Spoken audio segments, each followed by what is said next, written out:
Time now to put a bow on the NFC North, and we begin with a new signal caller in Chicago.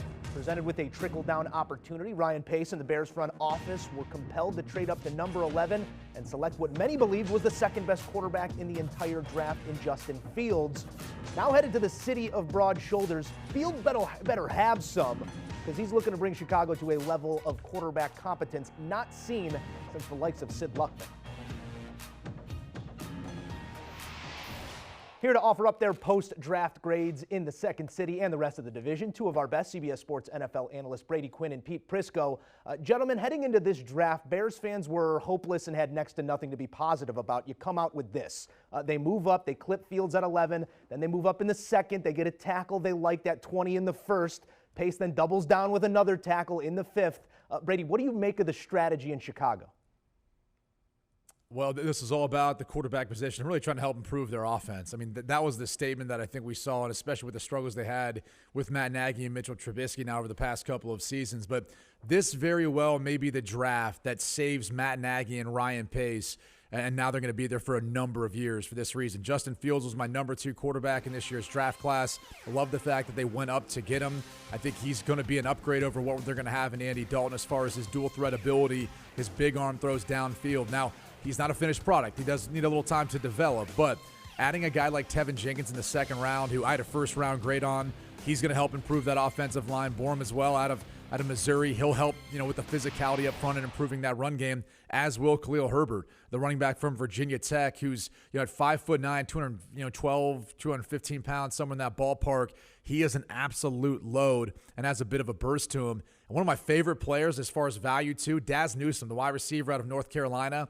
Nice to be able to pair him with Justin Fields and what they already have there for some playmakers.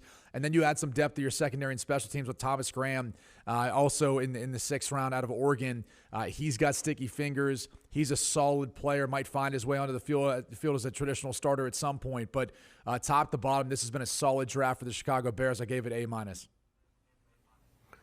I gave it a B. I love the pick of Justin Fields. I love the aggressiveness, and I'm with Brady. He was my second-ranked quarterback heading into this draft, and I think they got a good steal to go up and get him.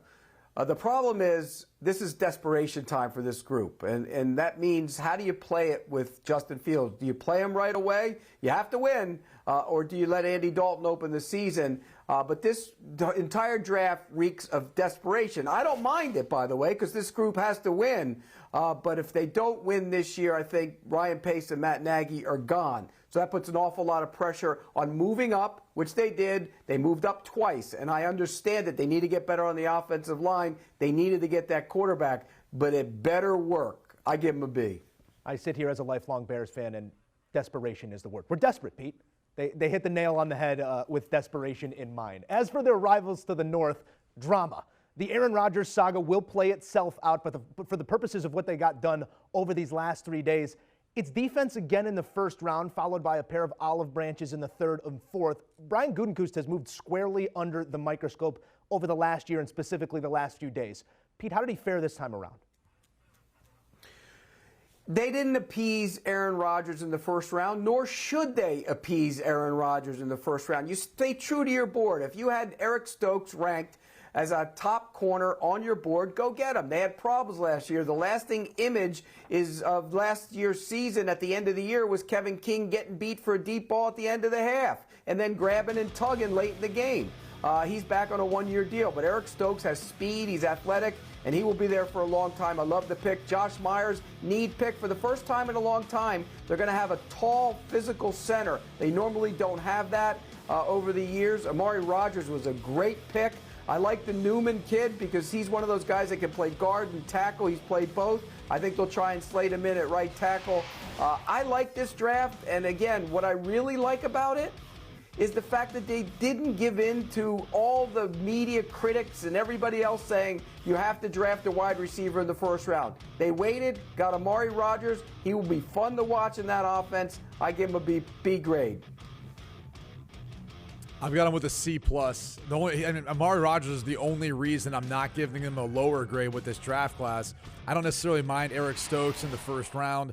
I think if that's your prerogative, you could really make the case. That was what ultimately kept them out of trying to make it into a Super Bowl. I like the Myers pick, too. I think when you look at really the first 3 rounds, going with Stokes, Myers, and Rodgers, they were on the right track. The problem is after that standpoint, I'm not seeing too many guys that are ultimately going to be able to help out this roster or help them at least get past the NFC Championship game into a Super Bowl. There's the potential there for guys to add depth, guys to eventually at one point become a starter, but I would have loved to see them go after a few more wide receivers in a draft that's oh so deep, with talent at that particular position. So that was more my kind of issue with this draft. This draft wasn't about appeasing Aaron Rodgers. What would appease Aaron Rodgers if they allowed him to be more involved in some of the decisions, that they're making, whether it be free agency or looking at the draft. I mean, we see that with Tom Brady after he goes to the Tampa Bay Bucks. How'd that turn out? I think it's fair that the league's MVP and one of the best quarterback talents we've seen would be able to weigh in a little bit on some of these decisions they make in the offseason. That's not what Green Bay wants to do,